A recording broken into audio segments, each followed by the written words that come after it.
Soga.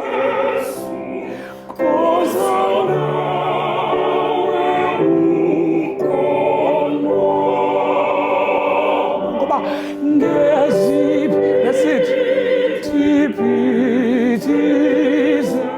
No, these big chiefs of money, and they said we can't leave Cape Town without passing. When he suggested it, I was like, okay, cool, don't worry about it. We'll be there. And I wasn't even sure. I was like, we'll be there. And I was thinking, they're gonna cancel. It's fine. It's okay.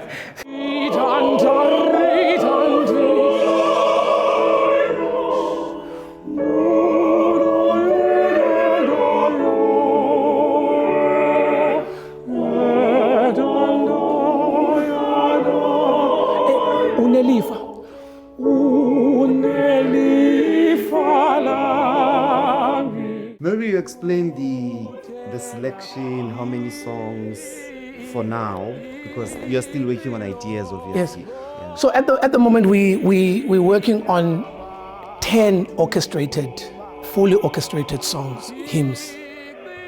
Because in between that we'll have a cappella songs that will be sung by just the choir or one voice and the choir, because it just breaks the people's ears if you have every time. Because I'm also hoping that one of the hymns will be just a solo hymn. There's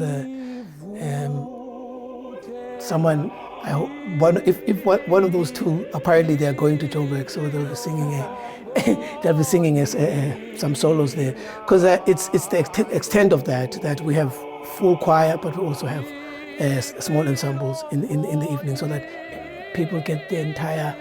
But there's also songs that I've kept very traditional, with the rhythm and the harmonies, because I love that. But there's songs also that have moved slightly, because I work with him, and he's a jazz pianist. So every now and then he plays a chord there, which is beautiful, because that's how some of these songs have evolved, even in the church where they're sung at the moment. Because when we're singing, for instance, Uli's Alice, and we were singing the right harmonies, the choir was very surprised, but and I was like, yes, that's the original way it's sang. But it's moved now.